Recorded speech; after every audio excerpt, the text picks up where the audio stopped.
Greetings, everyone, and welcome to Back to Ashes. I am your host, Phoenix. I'd like to take a moment and acknowledge the elite members of Back to Ashes. Thank you so much for your continued and dedicated support.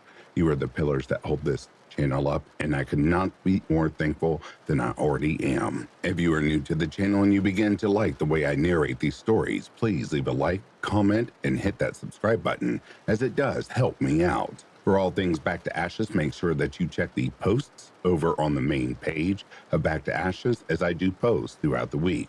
That way you don't miss what's coming up next. Without further ado, it is now time to go back to ashes. For once we arise from the ashes, we are a bigger, brighter, stronger, and a happier person every day.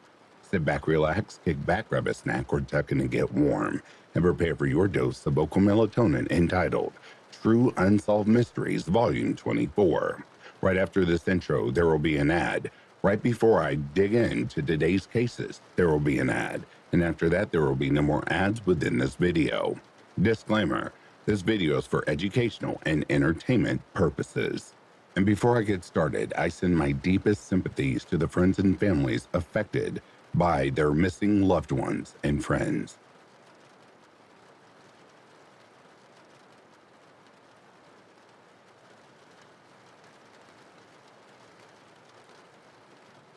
The disappearance of Juanita Migwans.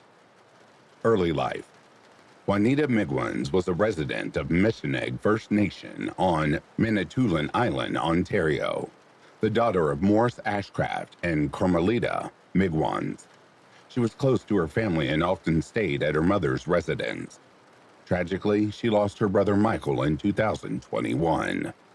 Herself a mother, Juanita dreamt of becoming a social worker while she attended college in the hopes of making this a reality.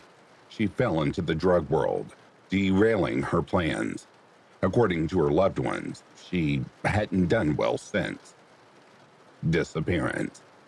Juanita last spoke to her father on September 25, 2024, and it's reported her last bank transaction occurred the following day. She didn't leave her cell phone, bank, or credit cards, or any form of identification on her at the time she went missing. Sources vary as to the last time Juanita was physically seen. However, it's agreed the date was October 2, 2024.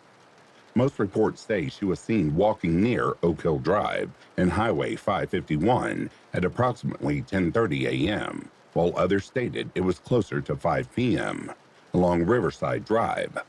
Upon an investigation being launched into her disappearance, an unnamed person went to police to say they'd spoken to Juanita on the phone just 2 days later.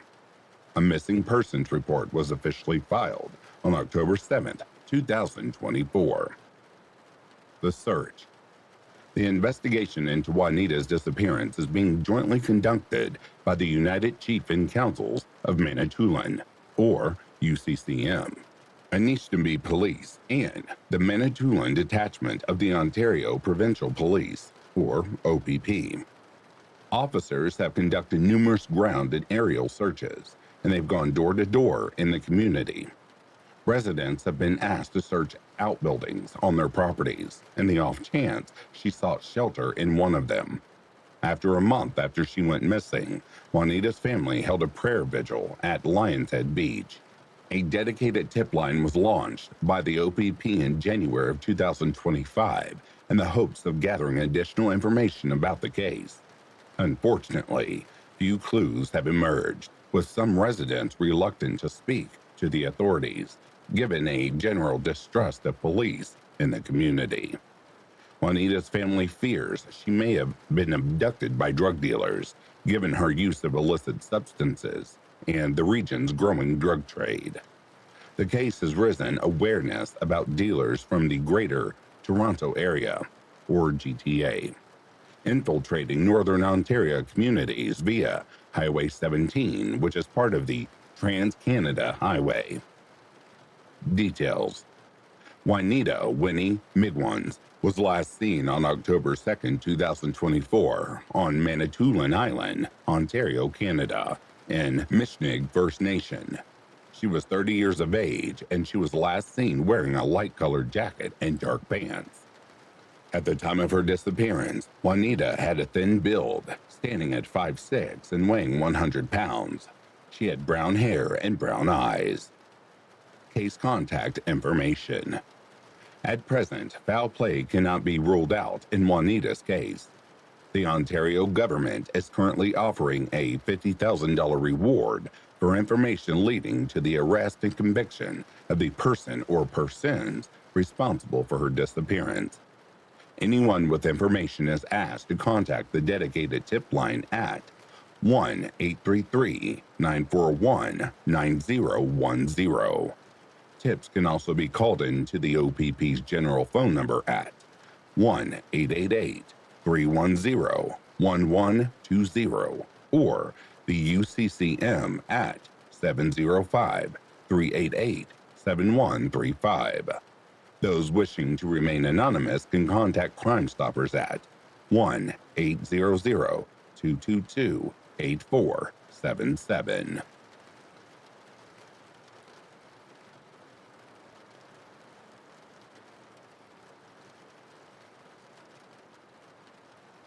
The disappearance of Amanda Bartlett. Early life. Amanda Bartlett was born in 1979 to Helen Flett Bignell, part of the Pismacomic Creek Nation. She spent much of her life with the Opaskwayak Cree Nation near the Pas, Manitoba. Described as a creative soul, Amanda dreamed of becoming a published author. She loved to read and write, and her bubbly personality allowed her to befriend everyone she met. However, her family described her as slightly naive and gullible, which put her at risk of being taken advantage of. Amanda was one of many siblings, with her younger sister, Janet, being the one she was closest to. The pair spent a lot of time together, but things changed in mid-1996, when Janet and her father moved to New Brunswick, separating the pair. According to Helen, this was around the time that Amanda started acting out and spending time with the wrong crowd. Shortly after Janet left Manitoba, Amanda moved to Winnipeg to attend high school. This was the last time anyone in her immediate family saw her. Disappearance. Amanda was last seen by her uncle Joseph Smokey Halcrow in the north of Winnipeg. They'd run into each other on Salter Street, near Selkirk Avenue. Amanda had voluntarily put herself in a group home run by Child and Safety Services, or CFS, in the hopes of accessing resources, but she'd run away. Not wanting his niece to be without shelter, Halcrow had offered to let Amanda stay with him, but she never showed up at his residence.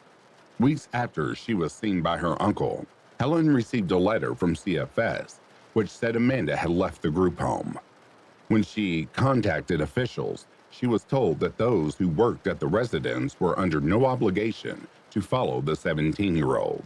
And while Helen was told the police would be in touch, she never received a call. The search. Despite Amanda going missing in 1996, the Winnipeg Police Service didn't start working on the case until February of 2008. While investigators claim her disappearance wasn't reported until then, Amanda's family says they tried on numerous occasions to report her missing, only to be turned away by both the authorities in Winnipeg and the Royal Canadian Mounted Police, or RCMP, in the Pas. According to Amanda's family, it was only when they secured the help of Amnesty International that they were able to get her classified as a missing person.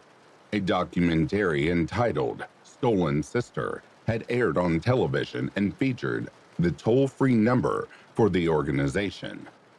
Janet called in and was connected to Child Find Canada. In July of 2012, the family searched a field on the outskirts of Winnipeg after receiving a tip from a medium. That November, the case was assigned to Project Devote, a task force dedicated to solving cases of missing and murdered persons in Manitoba. Janet and Helen went before the MMIWG inquiry, when it made its stop in Thompson, Manitoba in 2018.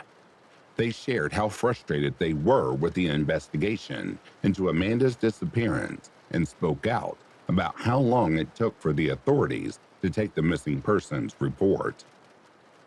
Details: Amanda Sophia Bartlett went missing from Winnipeg, Manitoba, Canada, in July of 1996.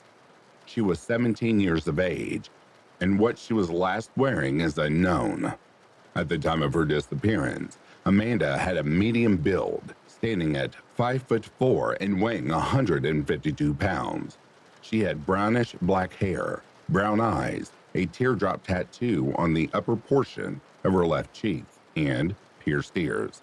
She had dimples when she smiled. Case contact information. Currently, Amanda's case is classified as endangered missing. Anyone with information is asked to contact the Winnipeg Police Service at 204-986-6250.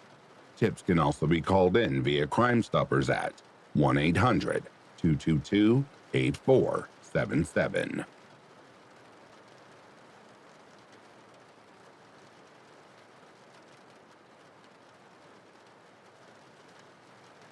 The disappearance of Cecilia Nicole. Disappearance. On August 1st of 1989, Cecilia Nicole arrived in Vancouver, British Columbia to visit her mother. Shortly after, she left the residence to live on the streets. Cecilia's mother last saw her that October. Another family member reported that the missing teenager had moved to Vancouver Island, approximately 173 kilometers away, but this information has never been confirmed. The search. Very little has been revealed regarding the investigation into Cecilia's disappearance, other than it's being treated as a suspected homicide. It's speculated she may have been a victim of the Highway of Tears. Over the decades, several women have gone missing or turned up dead along the 719-kilometer stretch of Highway 16 between Prince Rupert and Prince George, British Columbia. Tragically, Cecilia isn't the only member of her family to have gone missing. In 1988, her cousin, Roberta Nicole, disappeared near Surrey, British Columbia, while Delphine Nicole, another cousin, vanished near Smithers. The details.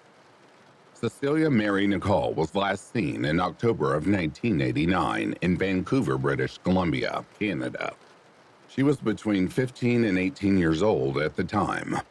The sources differ, and it's possible she may have been spotted on Vancouver Island. At the time of her disappearance, Cecilia had a slender build, standing between 5'4" and 5'5", and weighing around 120 to 128 pounds. She had short black hair and brown eyes. Case contact information. Cecilia's case is currently being treated as a suspected homicide. Some agencies spell her first name Cecilia or state that her middle name is Anne. Anyone with information is asked to contact the Vancouver Police Department at 604-717-2530. Tips can also be called in to Crime Stoppers at 1-800-222-8477.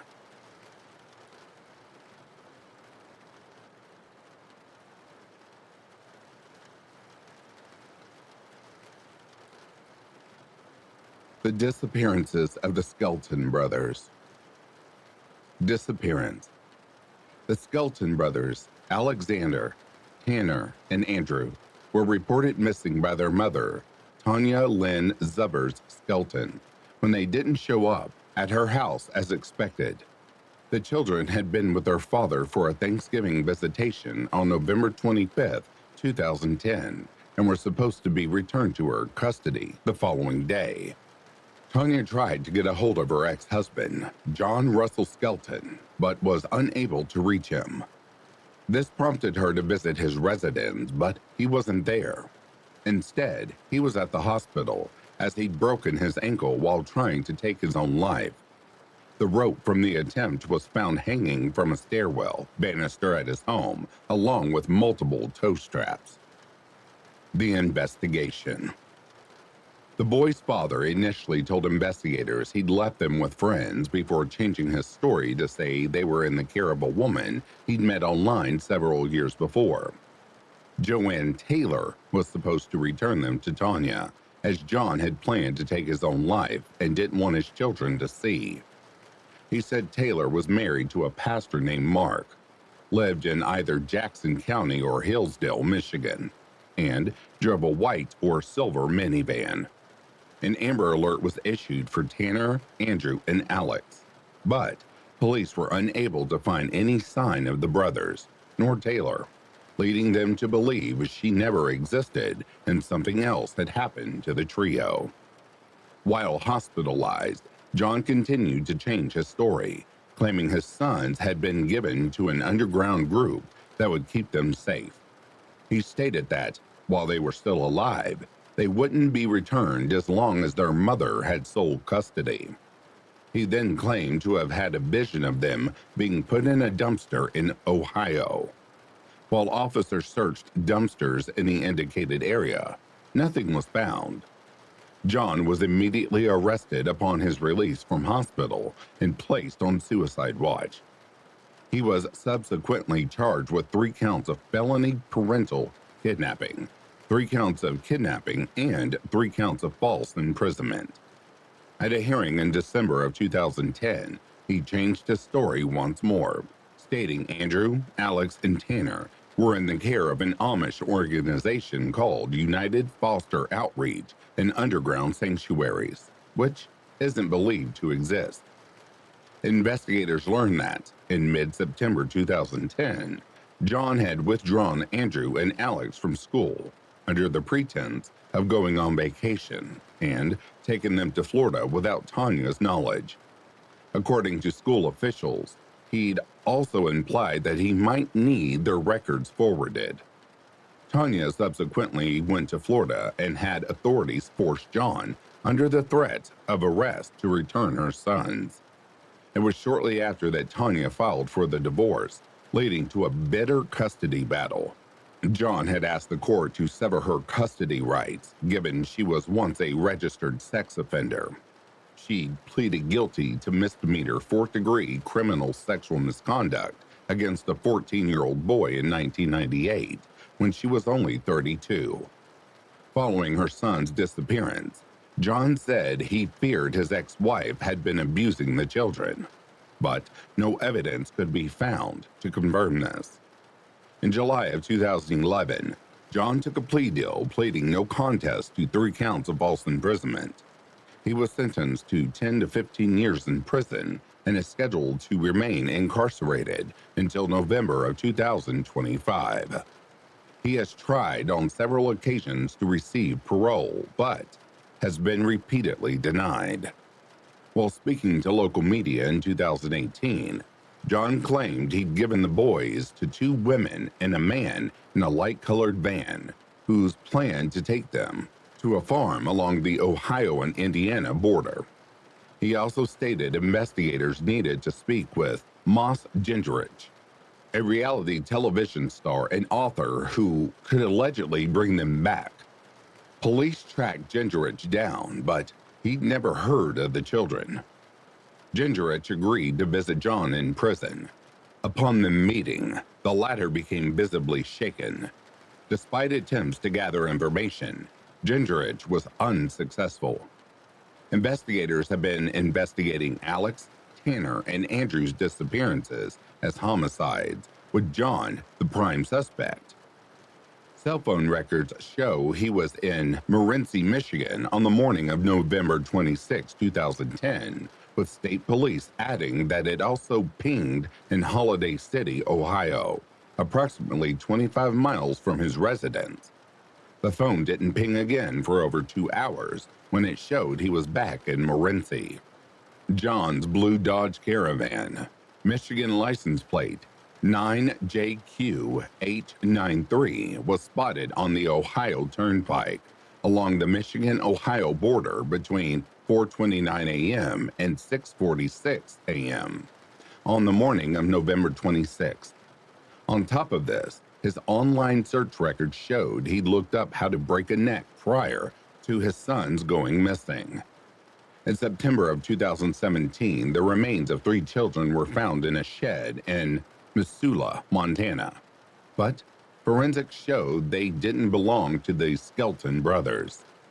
3 years later, the National Center of Missing and Exploited Children, or NCMEC, released age progression images of them, showing Andrew at 19, Alex at 17, and Tanner at 15. 13 years after they went missing, Tanya asked the Lenawee County Probate Court to declare her sons legally deceased.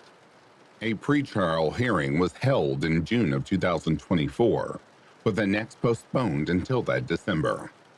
There hasn't been an update as to whether the hearing was held, and if so, what the outcome was. There's a Facebook dedicated to the case. Missing Skelton Brothers, Morenci, Michigan. Over the years, the case has been investigated by Michigan State Police, the Morenci Police Department, and the FBI, with the former agency becoming the lead investigating force in 2013. John's mother, Roxanne Skelton, doesn't believe her son had anything to do with Alex, Tanner, and Andrew's disappearances. The details. The Skelton brothers went missing from Morenci, Lenawee County, Michigan, on November 26, 2010. Alexander William Alex Skelton was 7 years old, and he was last seen wearing black pajama pants and a gray shirt. He also wore glasses, but it's unknown if he had them with him at the time of his disappearance.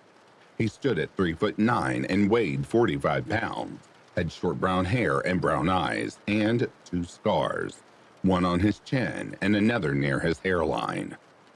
Tanner Lucas Skelton was 5 years old, and he was last seen wearing camouflage pajama pants and a Scooby-Doo shirt. He was 3'6" tall, weighed 40 pounds, and had short strawberry blonde hair and blue eyes. Andrew Ryan Skelton was 9 years old, and he was last seen wearing brown pajamas with orange trim. He stood at 4'1", weighed 57 pounds, and had short brown hair and brown eyes. The case contact information. Currently, all 3 brothers are classified as endangered missing with foul play suspected. Anyone with information regarding the case is asked to contact the Morenci Police Department at 517-458-7104. Tips can also be called in to the Lansing Post of the Michigan State Police at either 517-322-1907 or 517-636-0689.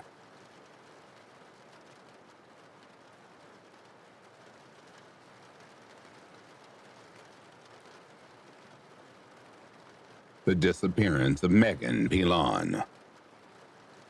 Early life. Megan Pilon was born on October 6, 1997. Of Métis descent, she lived with her father, Mark Pilon, after her mother passed away of an Oxycontin overdose when she was just 6 years old.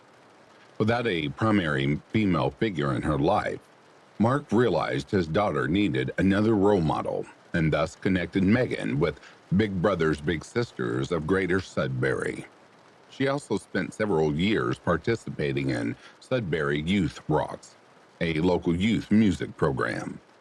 Megan is said to have been a bubbly and energetic teenager who loved to play hockey with her father and brother. She also loved being around people, which unfortunately led her to hanging out with a rough crowd. Prior to her disappearance, she'd struggled with substance abuse and depression. The disappearance. Megan was last seen on either September 11th or 12th of 2013. The sources vary. In the New Sudbury area. She'd visited her father in the hospital where he was recovering from back surgery. The pair had a brief conversation, after which Megan left in an unfamiliar vehicle. Mark later said he was concerned after this encounter, as his daughter was acting strange, leading him to believe she may have been using again. After leaving the hospital, it's believed Megan went to her brother's residence on Notre Dame Avenue, then briefly to the townhouse she shared with her father. Mark remained in the hospital that entire weekend, during which he tried to call his daughter dozens of times with no response. Concerned, he sent a friend to the house to check on Megan, but the 15-year-old wasn't there. What's more, the residence had been trashed.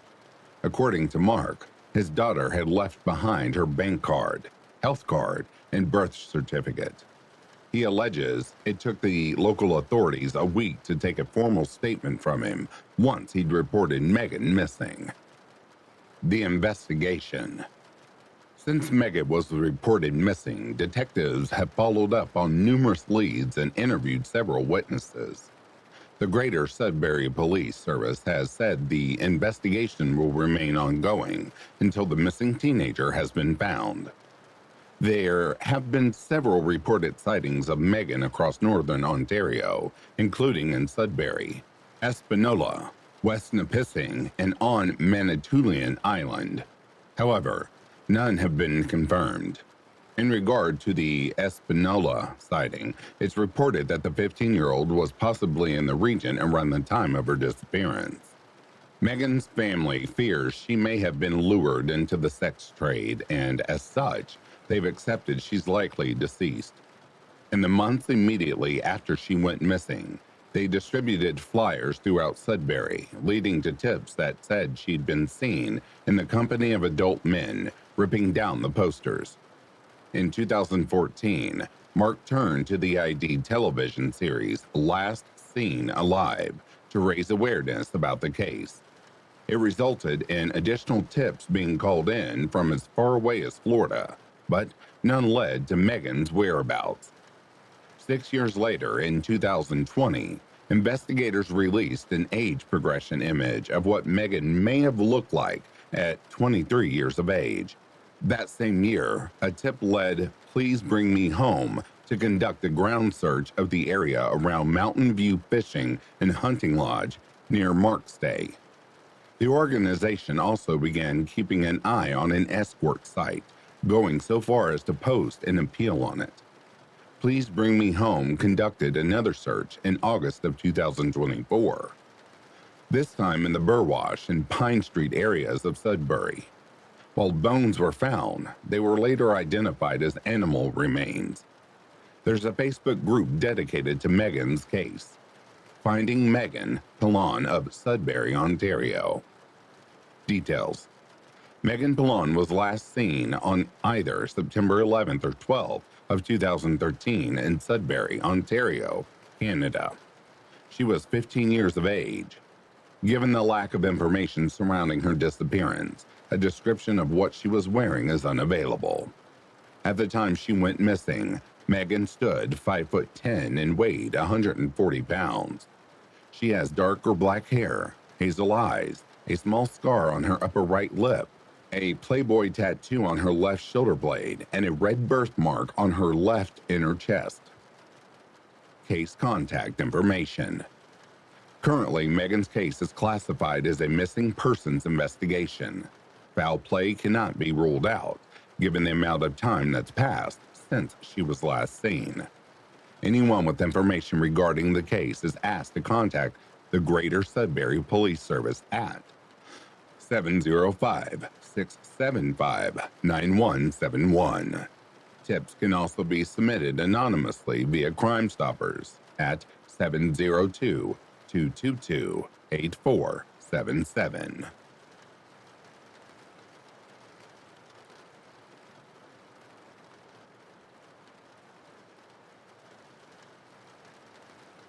The disappearance of Kipling Davis. Early life. Kipling Davis was born in Provo, Utah on July 1st of 1979 to Richard and Tamara Davis. Growing up, she was described as a social butterfly who was kind to everyone she met. She had a bright personality, which often led to her being the center of attention at social gatherings. At the time of her disappearance and presumed murder, Kipling was a sophomore at Spanish Fork High School. Disappearance. On the morning of May 2, 1995, Kipling got into an argument with her parents and left to attend a driver's education class at the high school, located about 8 blocks from her home. She subsequently attended her morning classes and was last seen sitting with her friends in the school cafeteria around lunchtime. Kipling didn't attend her 4th and 5th period classes, prompting the school to contact her parents. At 5 p.m., when she hadn't returned home at her usual time, Tamara and Richard reported their daughter missing to the Spanish Fork Police Department. Investigation. Kipling's disappearance was initially treated as a runaway case, given her age and the fact she'd gotten into an argument with her parents that morning. This meant it took 2 weeks for them to issue a public plea for information. Richard and Tamara were quick to dismiss the possibility their daughter had run away, as she was happy with how life was going. She was close to getting her driver's license and was excited about her older sister's upcoming wedding. A search of Kipling's school locker found she left behind all of her personal belongings, including her retainer, school books, makeup, and purse. Not things a girl running away would forget to take with her. When spoken to, one of her friends initially claimed to have spoken to the missing 15-year-old between 4th and 5th periods, but he later changed his story. In the weeks following Kipling's disappearance, rumors began to spread alleging her body had been buried at a train tunnel, in a nearby canyon, and under a building. Reports also emerged regarding a possible sighting of her in a vehicle shortly after she was last seen at Spanish Fork High School. Unfortunately, none of these stories could be confirmed or dismissed. Within 2 months of Kipling going missing, the FBI began involved in the investigation. However, it wasn't until 2003 that progress would be made, thanks to the efforts of U.S. Attorney Paul Warner. His deep dive into the case focused on the 15-year-old's classmates, Timmy Brent Olson, David Rucker Leifson, Scott Brunson, and Christopher Neil Jepson, and their friend Gary Blackmore. Olson, Brunson, Jepson, and Leifson were members of the Spanish Fork High School Drama Club, and they had claimed to have been in the auditorium on the day Kipling went missing. They said they had been hanging lights for an upcoming performance. This story was discounted by a community choir that had been rehearsing in the room around the same time. None of the members had seen the 4 teenagers that day.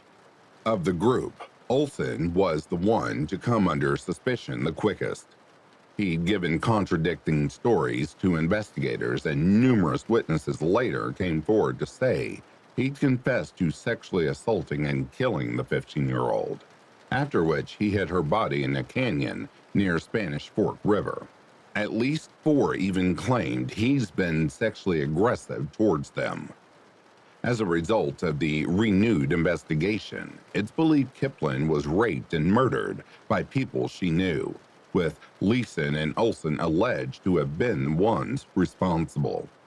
The other 3 are believed to have helped concoct an alibi for the pair. In 2005, several indictments were filed against the group. April. Brunson was charged with perjury and lying to a federal agent. August. Blackmore was indicted on charges of perjury and lying to a federal agent. September. Olson was charged with 15 counts of lying to a grand jury. October. Jepson was charged with perjury and lying to a federal agent. November. Leifson was indicted on charges related to perjury. Jepson was convicted of 4 counts of perjury on September 2007 and sentenced to 5 years in prison. He was later charged in relation to Kipling's presumed murder, but reached a plea deal with prosecutors pleading no contest to obstruction of justice. In return, he would no longer be charged in connection to the 15-year-old's case. Brunson struck a plea deal in December of 2005, pleading guilty to 6 counts of perjury and lying to an FBI agent, while Blackmore made a similar deal and was sentenced to 13 months in prison. In 2011, the latter pleaded guilty to 2 more counts of perjury and was sentenced to 36 months probation. Leifson and Olson were charged with Kiplin's murder on top of their other indictments. The former pleaded guilty to a single count of perjury and was sentenced to 5 years in prison, while the latter was tried and convicted of perjury and sentenced to 12.5 years behind bars. He subsequently pleaded guilty to first-degree manslaughter in relation to Kiplin's death and was sentenced to another 15 years. Olson alleged he saw another person strike Kiplin on the head with a softball-sized rock and that, after, he'd helped move her body to Spanish Fork Canyon. He refused to name the individual, only revealing that they were one of the other suspects who pleaded guilty to perjury, and has never said where Kiplin's body is located. This prevented him from being granted parole in 2021, with the Board of Pardons saying he hadn't cooperated in good faith. The search for Kiplin remains active. In the aftermath of her disappearance, her younger sister, Carissa Davis Lords, set up the Find Kiplin Davis Facebook page, while her father wrote a book about the case titled When an Angel Leaves Your Life. All money raised through its sales goes towards a scholarship fund that was set up in his daughter's honor. Details. Kiplin Davis went missing from Spanish Fork High School in Spanish Fork, Utah County, Utah, on May 2, 1995. She was 15 years old and was last seen wearing an off-white crew neck with a beige stripe, a light blue denim vest with beige stripes, and a small designer tag, dark blue Bomb Equipment brand denim shorts, white Colorado brand leather sandals with cork soles and 3 stripes on the front and 2 around the heel, a white Hanes brand bra, and royal blue underpants. She was also wearing 2 sterling silver earrings, one in the shape of a flower and the other shaped like a shield with the letters CTR on it, and flowers on the other side. While she had pierced ears and was supposed to wear a retainer, she wasn't wearing it or earrings on the day she disappeared. At the time she went missing, Kiplin stood between 5'2" and 5'4" and weighed 110 to 120 pounds.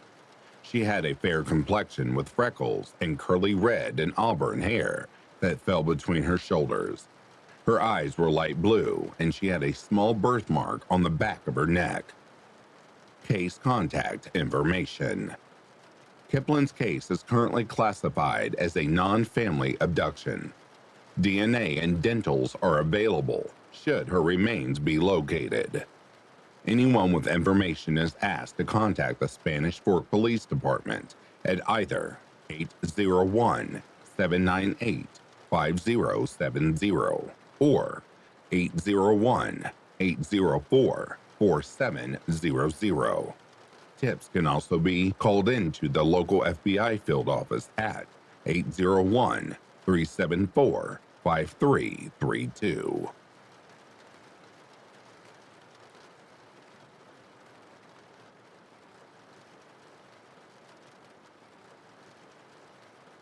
The disappearance of Bethany Markowski. Early life. Bethany Markowski was born on February 1, 1990, to Johnny Joe Carter and Larry Markowski. The pair each had 2 children from previous relationships, meaning Bethany was their 5th and youngest child. By all accounts, she was a sweet yet sassy girl who was known for her loving nature. In January 2001, Larry and Johnny separated, as the former was abusive and controlling. He'd allegedly abused Bethany and her siblings, and 2 family members had accused him of sexually assaulting them. A classmate of Bethany's claimed she'd alleged the same thing, saying she confided in them that her dad had touched her inappropriately. Knowing she had to flee the situation, Johnny took Bethany while Larry was at work and moved in with her sister, Lori, her husband, and their 3 children in Hermitage, Tennessee. Upset, Larry abducted Bethany from a new school, prompting Johnny to obtain a protection order against him. As part of their custody agreement, Larry was allowed unsupervised weekend visits with Bethany. He was also allowed to call her on Tuesday and Thursday evenings between 7 p.m. and 8 p.m. Disappearance. In early March of 2001, Bethany spent several days with her father at his home in Gleason, Tennessee. On March 3rd, she called Johnny and told her she and Larry were planning to go ice skating the next day. At 7:38 a.m. on March 4th, Bethany called Johnny again, asking if she'd be picking her up later that day and letting her know that Larry knew she had a new boyfriend. Given the protection order, Johnny wasn't able to pick up her daughter, but she assured Bethany that her aunt and uncle would be meeting her at 5 p.m. that evening in Waverly, Tennessee. According to Larry's friend, Harold, he and Bethany spent time at his residence in Little Rock, Arkansas, after which they hit the road to return to Tennessee. Sometime between 1:30 and 3:30 p.m., they stopped at Old Hickory Mall in Jackson, with Larry telling the authorities that Bethany had wanted to visit Claire's and go to the shopping center's game room. While she did this, he allegedly took a nap in the car. Waking up approximately 30 minutes to an hour later, Larry found Bethany hadn't returned and entered the mall to look for his daughter. When 5 p.m. came and went, Lori called him, and it took several attempts for him to answer the phone and inform her that her niece was missing. At 5:15 p.m., Larry informed mall security that he couldn't find Bethany, prompting them to get involved in the search. By 6 p.m., they contacted the Jackson Police Department to report the 11-year-old missing. Investigation. Immediately, investigators looked at surveillance footage from Old Hickory Mall, but they were unable to find Bethany, meaning there's no proof she actually entered the shopping center on the day she went missing. The Tennessee Bureau of Investigation, or TBI, was brought in to aid in the investigation on March 6, 2001. Larry has stated he wasn't involved in his daughter's disappearance, despite investigators questioning his version of events. When they spoke to Harold, they learned Larry had said he wanted to take Bethany to Mexico, allegations the latter denies. Larry pointed the finger at Johnny, but there's no evidence she was involved. Both parents haven't been ruled out, but Johnny did pass the lie detector test, while Larry did not. He's also not been very cooperative with the investigation. Several witnesses came forward to say they saw Bethany with an unidentified female in the weeks following her disappearance. The woman, who looked unkempt and disheveled, was described as such: white, between 42 and 44 years of age, 5'4" to 5'5", 185 pounds, brown eyes with dark circles underneath, frizzy blonde hair that appeared clean but had noticeable damage. Given her state, it's believed she may have been recovering from a hangover at the time the witnesses saw her. According to authorities, the unidentified female may have attempted to enroll Bethany in a private school in Sweetwater, Tennessee in April of 2001 without any records. She'd allegedly claimed to be the 11-year-old's aunt and said her father would bring in the necessary documentation. However, school officials never saw her after this initial encounter. While unconfirmed to be the same pair, witnesses claim to have seen the woman and a girl resembling Bethany at a cafe in Cleveland, Tennessee. They were at the establishment across several days, with the former, who was noticeably irritable, using a payphone to call someone multiple times a day. Investigators have revealed Larry was supposed to deliver product to that same cafe, but his truck had broken down, meaning he arrived 3 days late. The last reported sighting of the pair was at a bus depot. with the one they boarded bound for Moline, Illinois. Investigators searched the depot in Moline, but they were unable to find the woman nor the young girl who was reportedly with her. In 2016 and 2017, Johnny received a call from the TBI about a girl found passed out on the front porch of a residence in Knoxville, Tennessee. When found by the home's owner, she claimed to be Bethany Markowski. While she had similar identifying marks to the missing girl, DNA ultimately proved she wasn't her.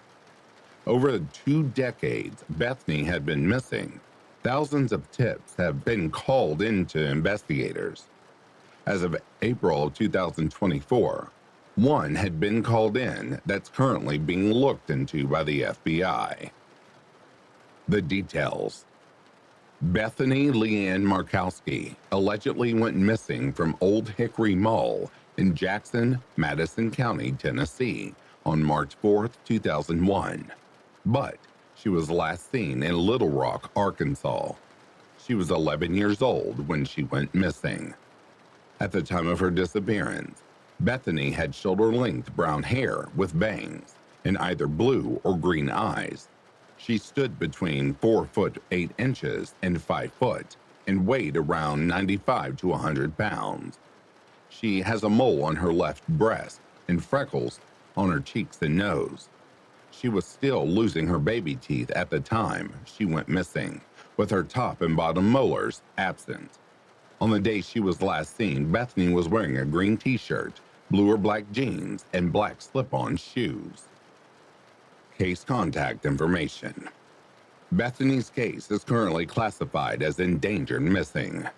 Anyone with information regarding the case is asked to contact the Jackson Police Department at 731-425-8400.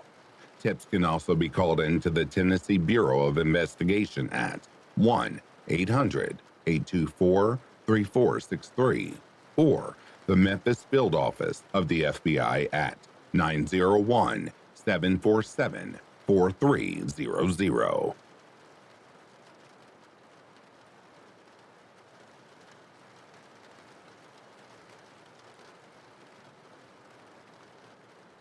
The disappearance of Gretchen Fleming. Early life. Gretchen Fleming was born on December 24, 1994, in Warrenton, Virginia. Her parents divorced when she was a child, with her and her sister living full-time with their father, David, in Parkersburg, West Virginia. When she was around 14 years old, Gretchen's father met and married a woman named Jennifer, who became her stepmother. She had 2 twins from a previous relationship, and it wasn't long before she and David had a child of their own. Growing up, Gretchen was very close to her father, with David saying they had an open line of communication. She was described as a free spirit who was very involved in extracurriculars, whether that be sports, clubs, or church. She was also known to be an avid reader with a passion for music, writing, and travel. Following her graduation from Parkersburg High School, Gretchen wasn't sure what she wanted to do with her life. She moved to North Carolina, where she studied political science at university and held down a couple of odd jobs. She eventually met someone and moved to Charleston, where she lived for about a year before they went their separate ways. According to her family, the breakup put Gretchen in a hard place, a feeling only made worse by the death of her mother around the same time. She subsequently returned to West Virginia, where she moved in to her grandparents' home in Vienna, near Parkersburg.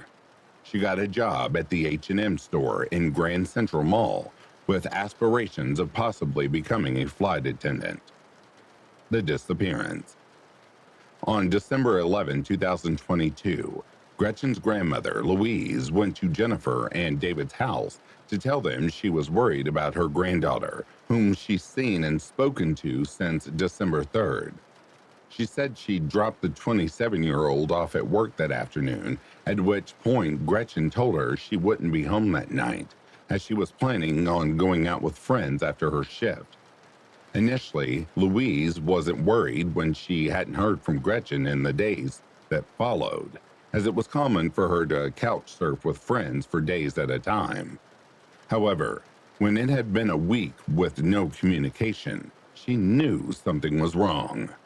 This feeling was only further elevated when David and Jennifer couldn't reach their daughter. The pair decided to drive around Parkersburg and visit local bars, hoping there'd be someone who recalled seeing Gretchen the night of December 3rd. When they visited the Front Row Sports Bar at 4000 Emerson Avenue, they met a bartender who recalled seeing her that evening. What's more, she said a friend had dropped off Gretchen's purse, which still contained her cell phone, her debit and credit cards, her ID, and her tablet. The bartender also said she left with a man. After running into some of her friends, Gretchen's parents learned she had gone to My Way Lounge on Juliana Street after her first time at Front Row. The pair drove to the establishment, where a DJ said he'd seen her there with a man named John. When they returned home, David and Jennifer charged her cell phone and saw the last time she had any communication with someone was December 3rd. They then started calling her contacts, asking if anyone had seen her since that night, but came up empty. On December 12, 2022, the pair filed a missing persons report with the Parkersburg Police Department. The investigation. Right off the bat, the Parkersburg Police Department took Gretchen's disappearance seriously. They kicked off their investigation by calling local hospitals and shelters, and they checked their own systems to see if officers had come into contact with her. The authorities also posted about the case on social media, prompting John to contact them. According to him, he and Gretchen had begun their night at Front Row, after which she suggested they head to My Way Lounge for karaoke. Later that night, he went to look for her in the establishment, but couldn't find her. This prompted him to look around the immediate downtown area. When he couldn't locate her, he returned to the lounge to see if she was there. Unable to locate Gretchen, John returned to his residence. He returned to Front Row the next day as the 27-year-old had left her purse in his car, and he figured she'd return to the sports bar to collect it, as it was one of her favorite spots to frequent. Investigators saw how concerned John was for Gretchen's well-being, noting that he felt bad because he'd been the one to take her to My Way Lounge given this and how cooperative he's been. Neither they nor Gretchen's parents believed they had any involvement in her disappearance. On December 13, 2022, the owners of My Way Lounge contacted David to say they'd collected surveillance footage from the night Gretchen was there, and that he was more than welcome to view it. It showed Gretchen sitting at the end of the bar alone, while John was a few seats over talking to another group of people. At some point, a man with white hair walked out of the gambling room and approached her.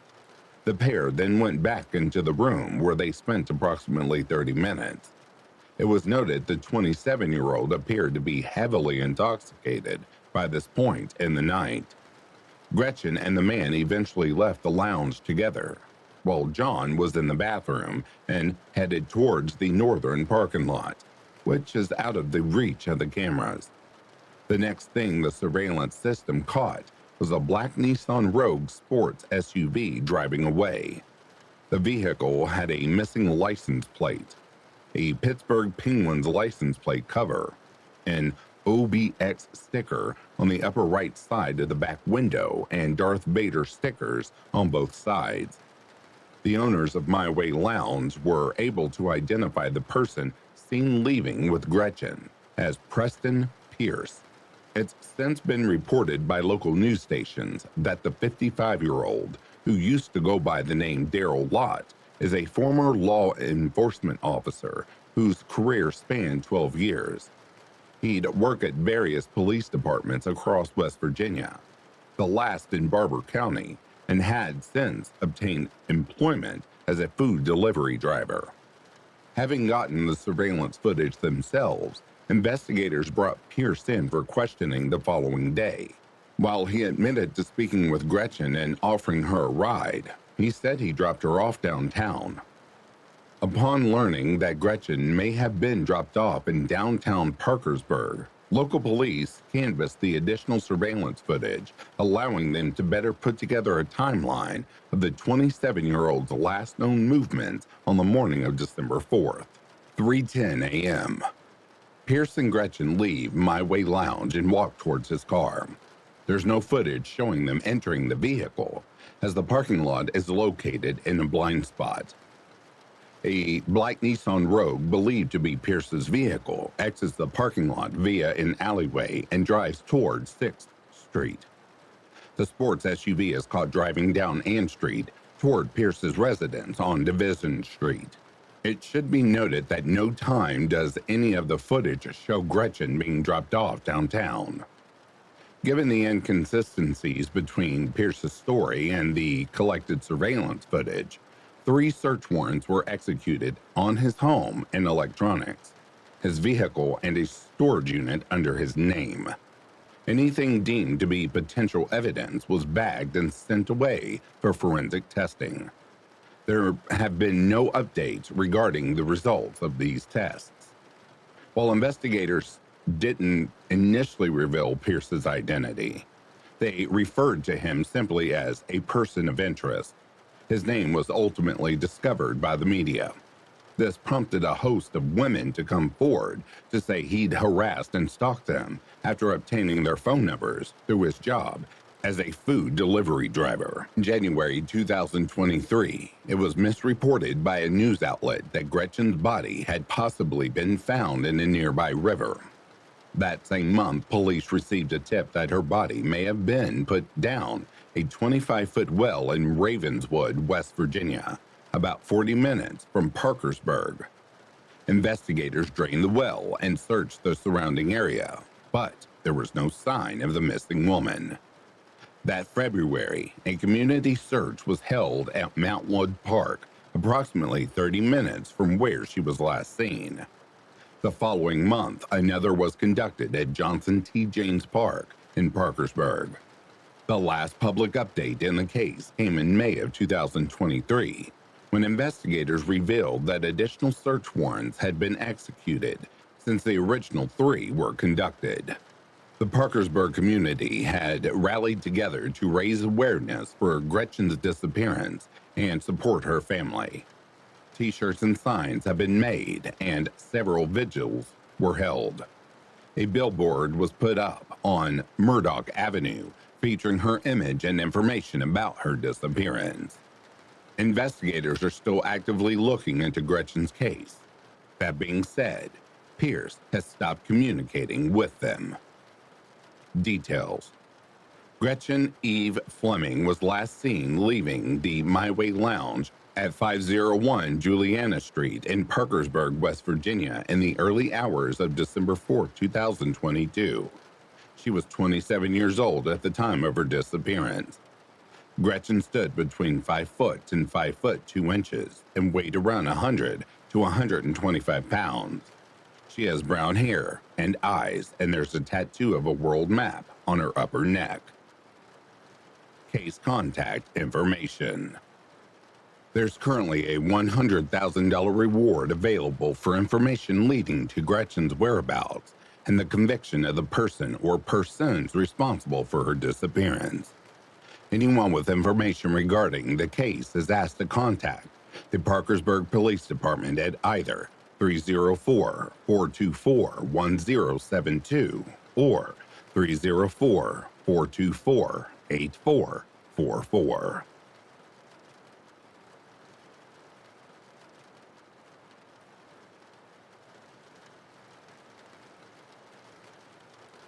And that, dear listeners, brings a close to these True Unsolved Mysteries, Volume 24. Before I go any further, I would like to acknowledge the rest of the membership of Back to Ashes, along with the new listeners. Thank you all so much for your continued support and for the new support. For without you, I would not have a voice, and there would be no Back to Ashes. Thank you so much. If you are sleeping, I hope Slumberland is treating you comfortably. If you're awake, I hope you've enjoyed these cases. Until next time, please take care of yourselves. I'll be reading to you soon. Have yourselves a good morning, a good afternoon, or a good evening. Peace, love, and light to you all.